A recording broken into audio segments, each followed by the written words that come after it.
2:15 de la tarde comenzó la edición 1990 de la Vuelta Ciclista a España.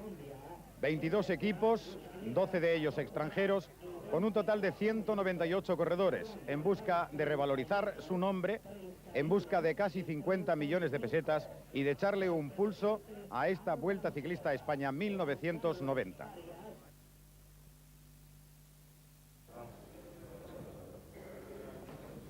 Hola, ¿qué tal estás? Hola.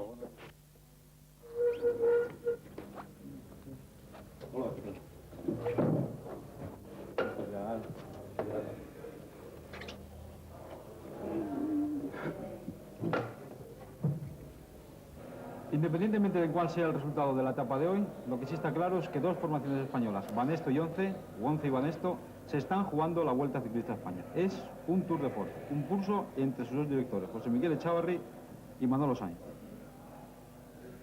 Ya empieza a apretar desde el primer momento.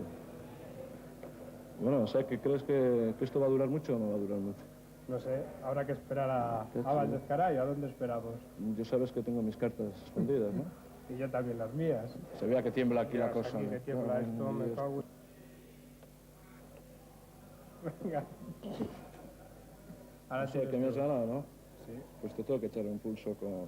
Vas a ver aquí batalla. Ahí tienes el as de espada con el amigo Julián. Lo siento, pero yo te gano con las 40. Esto no ha terminado. Al lucha va a seguir el bastos de Miguel. Yo te juego el 3 de Anselmo.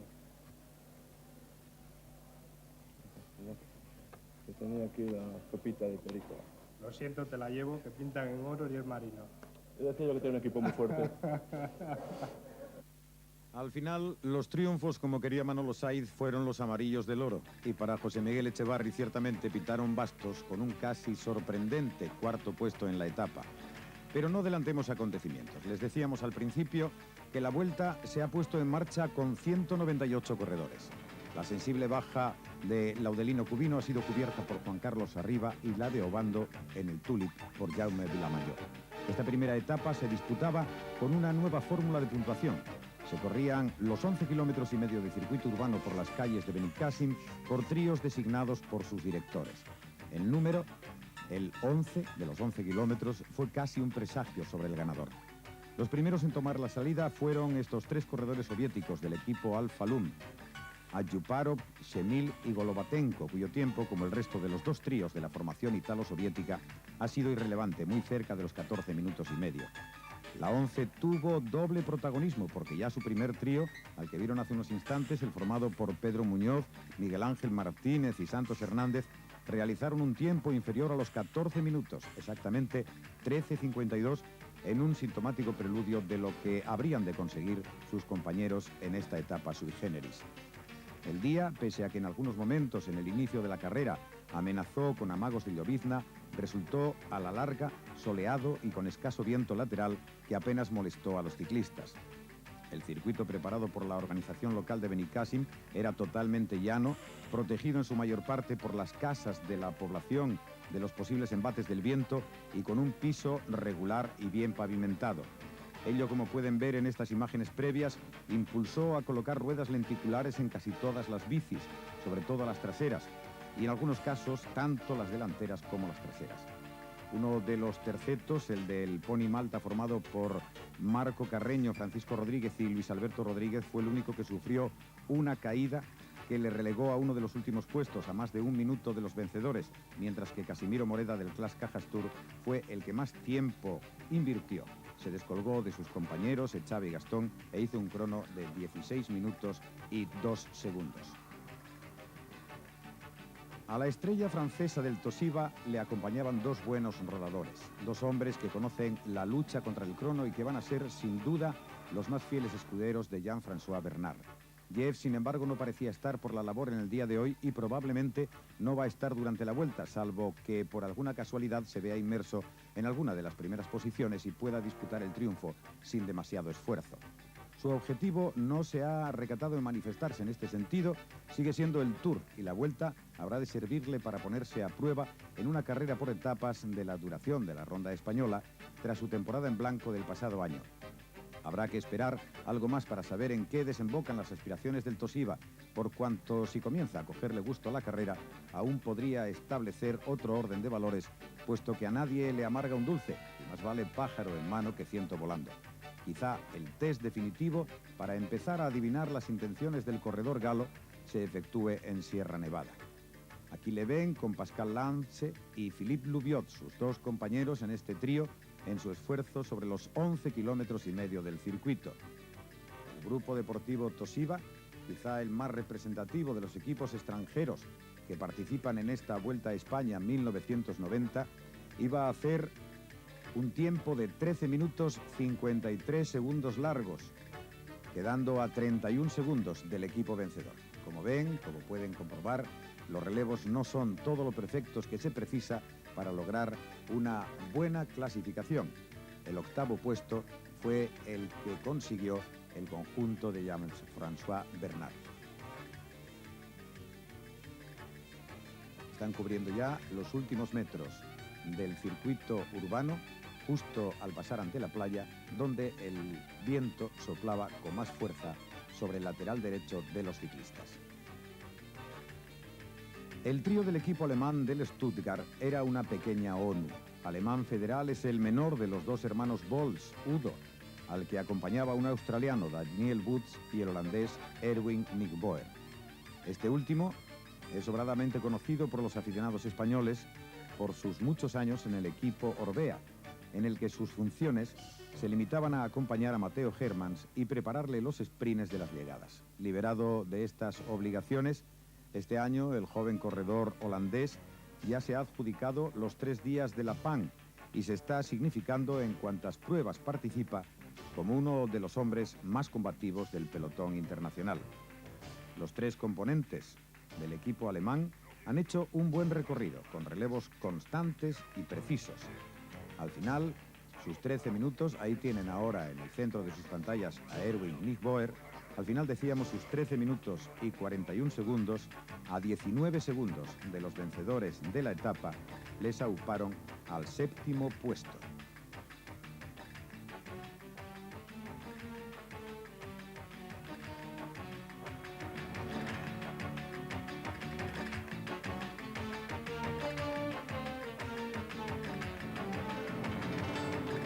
Como pueden comprobar también, casi en todas las bicicletas, sobre todo en la de los hombres más combativos, en los que llevaban el peso de esta etapa, de esta disputa a trío de la etapa, se estaban colocando o llevaban colocadas casi todas ellas ese nuevo manillar que puso de moda el corredor norteamericano Greg LeMond en la etapa contrarreloj última del Tour de Francia de 1989.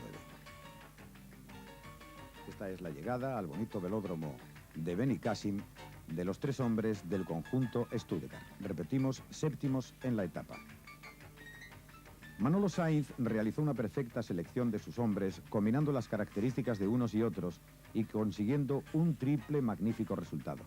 Ya hemos dicho que Pedro Muñoz, Santos, Hernández y Miguel Ángel Martínez, quienes teóricamente eran los que más tiempo deberían de ceder y que también teóricamente tienen encomendada una específica tarea de coequipiers en esta vuelta, sorprendieron a propios y a extraños con ese crono por debajo de los 14 minutos. Pero después, el terceto formado por Marino Lejarreta, Eduardo Chozas y Johnny Belch, volvieron a retomar el mando provisional de la carrera con un tiempo sorprendente, 13 minutos 39 segundos.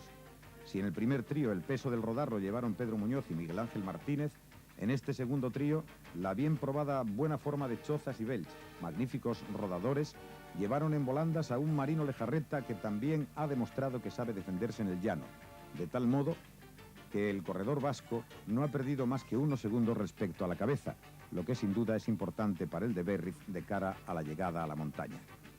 Por lo pronto, las exiguas diferencias entre todos los componentes del equipo amarillo les permite seguir colocados con vistas a lo que pueda ocurrir en adelante. Cualquiera de ellos, si las cosas van mal para alguno, puede convertirse en el jefe de filas de la 11.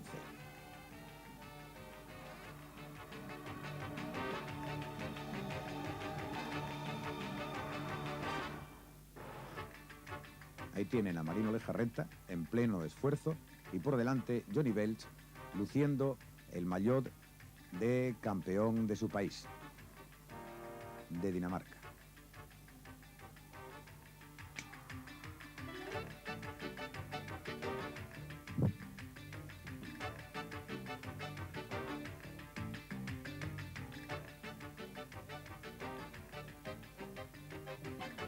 Eduardo Chozas, que llevó gran peso de la marcha en este último tramo de la carrera, y observen cómo pasa al relevo el corredor Marino Lejarreta. El trío principal de los holandeses del PDM estaba formado por los alemanes orientales Uwe Ampler, Uwe Rapp y el neerlandés John van den Akker. La potencia de los dos germano-democráticos y su perfecto conocimiento de este tipo de carreras, en las que la combinación de las fuerzas es la base primordial del triunfo, les hicieron volar, sobre todo en el primer tramo, en el que el abrigo de los edificios impidió ningún obstáculo extra, como puede ser el viento que siempre, por muy suavemente que sople, desequilibra a los ciclistas, sobre todo cuando, como en este caso, se impone el uso de las ruedas lentigurales, tanto delanteras como traseras. El PDM ha puesto sus ilusiones en victorias parciales basadas en la velocidad punta de los dos Vs. Van den Akker, en principio, podría ser el tercero en discordia para liderar al conjunto holandés. Parecen también claros candidatos, cualquiera de los dos teutones, a llevarse el jersey del mejor neoprofesional. Recordemos que ambos han debutado esta temporada en este campo, en el profesional.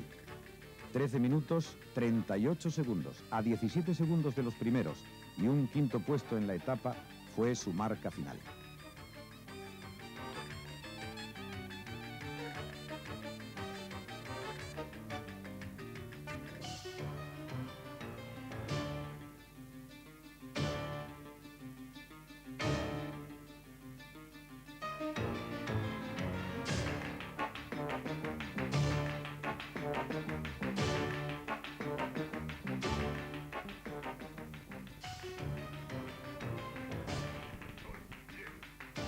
La cuarta plaza ha sido para el Grupo Deportivo Banesto. José Miguel Echevarri designó a sus dos primeros espadas, Pedro Delgado y Miguel Indurain, para formar en el trío ganador. Hasta última hora el tercero iba a ser Martínez Oliver, pero el buen momento de Julián Gorospe, reciente ganador de la Vuelta al País Vasco, y sus reconocidas condiciones como contrarrelojista, inclinó la balanza a favor del de Mañaria. Y la elección sin duda fue buena. Sin embargo, el circuito tenía numerosas curvas cerradas que no van demasiado a estos tres hombres. Pedro Delgado fue de los más activos, pero aún se encuentra a un bajo porcentaje de su mejor momento, por lo que no ha podido rendir en la medida que lo hará, si todo va bien, allá por el mes de julio. El crono marcado por estos tres ciclistas, que por méritos propios figuran como favoritos al triunfo final, fue de 15 segundos más que los vencedores. En parte, han cumplido el objetivo de estar ahí, en estos comienzos de la Vuelta, y esos 15 segundos no representan en absoluto una diferencia difícil de superar para estos hombres. En absoluto. No obstante, no ha dejado de ser una sorpresa su diferencia respecto al trío ganador. Y lo que les decíamos, el número uno de esta Vuelta, el ganador de la Vuelta a España 1989, Pedro Delgado, fue uno de los más activos durante toda la tarde. En los 11 kilómetros, Pedro Delgado puso de manifiesto sus ganas, sus deseos, pero es evidente, como decíamos antes, que Pedro Delgado encontrará su mejor momento allá por el mes de julio, cuando tenga que disputar su prueba, el Tour de Francia.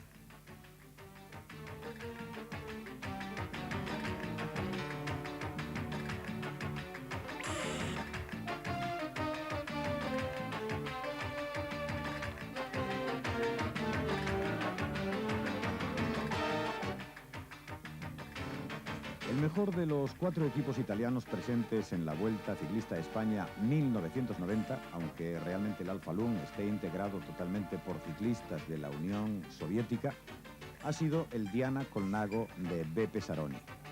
Al ex campeón del mundo le acompañaban dos de los cuatro polacos que corren esta temporada en el equipo trasalpino, Zenon Jaskula y Lech Piasecki.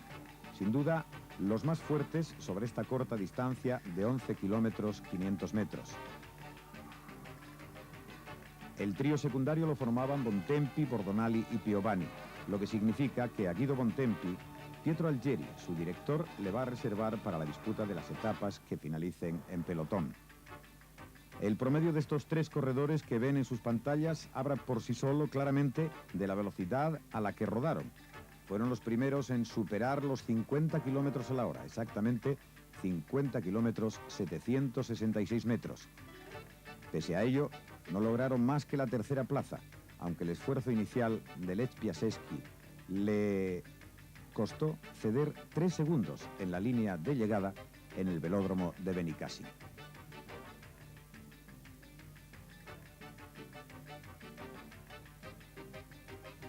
Beppe Saroni, pese a su edad, parece encontrarse en un gran momento de forma.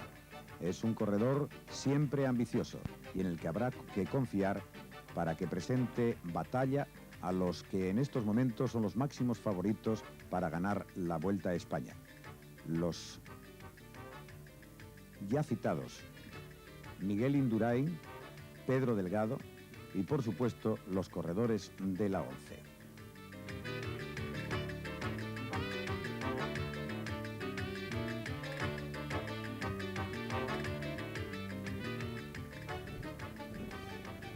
El equipo español del TECA, en cuanto al trío casi ganador, ha sido menos español que nunca.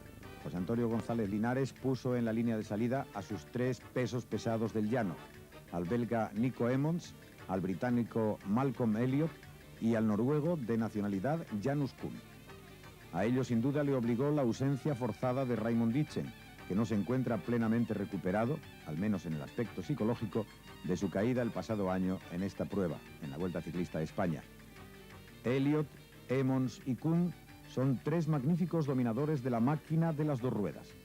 Sus relevos cortos, casi fugaces en ocasiones, les llevaron a conseguir el mejor tiempo intermedio, pero posiblemente la ligera brisa que soplaba en la orilla de la playa de Benicàssim les hizo bajar el diapasón hasta colocarse en la línea de meta a 13 segundos tan solo del tiempo marcado por los que habrían de ser los grandes beneficiados de esta especie de prólogo de la Vuelta a España 1990.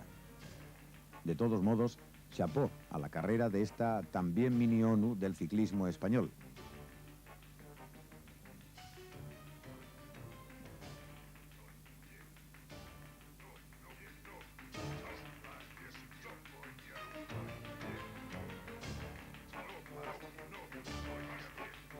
Ahí les tienen, a los 3, cubriendo los últimos metros de los 11 kilómetros y medio de que constaba esta etapa prólogo que, insistimos una vez más, se ha corrido bajo una nueva fórmula, la de tríos, y en la que cada corredor marca su tiempo.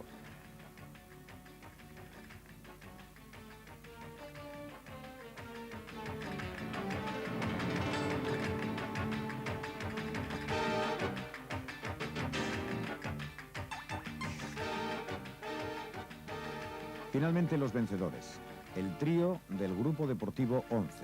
No tuvo suerte en el sorteo el grupo de Manolo Saiz, puesto que tuvo que salir en el tercer lugar de los 22 últimos tríos, con lo que se vería privado de referencias respecto a los tiempos de otros tercetos más directamente competidores. Pero Pello Ruiz Cabestany, Anselmo Fuerte y Melchor Mauri no se lo pensaron 2 veces y salieron a por todas desde las primeras pedaladas. Mauri volvió a demostrar que es uno de los más prometedores contrarrelojistas del ciclismo español. Pello Ruiz Cabestany se encuentra en un momento de forma física y psíquica inmejorable, probablemente uno de los más felices de toda su carrera deportiva. Y Anselmo Fuerte ha puesto una gran ilusión en esta edición de la Vuelta Ciclista a España. Conjugadas estas virtudes, les han impulsado a rodar por encima de los 51 kilómetros a la hora a lo largo de 11 kilómetros, 11.500 metros de asfalto. De buen asfalto, como pueden ver en las imágenes. Como se suele decir en estos casos, han echado el resto y como Pello fue el primero en cruzar la raya del velódromo, lo van a ver enseguida, le convirtió en el primer líder de la Vuelta. 13 minutos, 22 segundos y 43 centésimas fue el tiempo de los corredores del cuponazo, que sin duda hoy han obtenido un premio muy especial para su formación.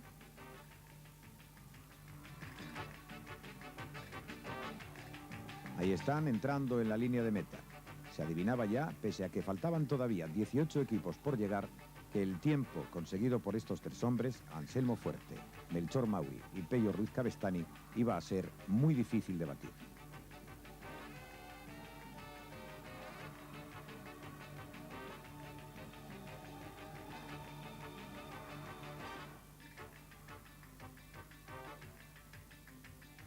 Pello Ruiz Cabestany, al hacer su entrada el primero en el velódromo, es pues el primer jersey amarillo, amarillo sobre amarillo, de la Vuelta Ciclista a España 1990. Pese a sus prudentes declaraciones sobre una cierta eventualidad de su liderazgo, habrá que tener en cuenta en estas primeras etapas, ahí tienen ustedes la repetición de la llegada de los tres ganadores de la etapa de hoy, decíamos que habrá que tener en cuenta en estas primeras etapas la posibilidad de que Pello conserve hasta la alta montaña, por lo menos hasta que aparezca Sierra Nevada por el medio, esta prenda sobre sus espaldas. Anselmo Fuerte no se ha vestido de amarillo. ¿Por qué no se ha vestido Anselmo Fuerte de amarillo si es el líder de la 11? Bueno, pues no me he vestido de amarillo porque termina en un velódromo. Yo no soy ningún velocista, ni mucho menos, y al entrar en el velódromo pues me entra un poquito de, no de miedo, pero de respeto, ¿no? Porque las curvas del velódromo, pues yo no sé si he entrado pues 3-4 veces en un velódromo y no sé ni cómo funciona eso. ¿Dónde se nota el miedo cuando uno entra en un velódromo?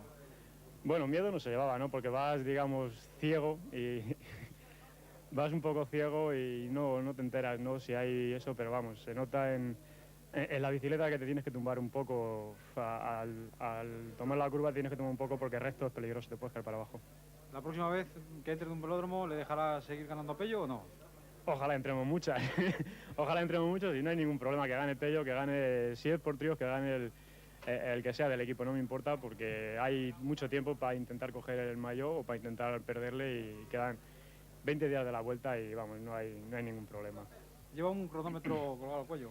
Sí, bueno, este cronómetro, pues mira, le voy a apretar, le aprieto ahora para decirte con el tiempo más o menos que me gustaría mañana pues sacar a los rivales para las etapas de Sierra Nevada, Ubrique y esto, pues hacerlo con un poco de tranquilidad para mí, para el equipo y bueno, para llevar el líder un poco más tiempo e incluso a lo mejor pues quitarle un poquillo la moral a los rivales, ¿no? Mira, te voy a apretar pues con 25 segundos más o menos, mira. Ahora, 25-30, con eso más o menos que saquemos mañana, pues yo creo que es un tiempo con el de mañana y el de hoy, pues un tiempo bastante bueno. Bueno,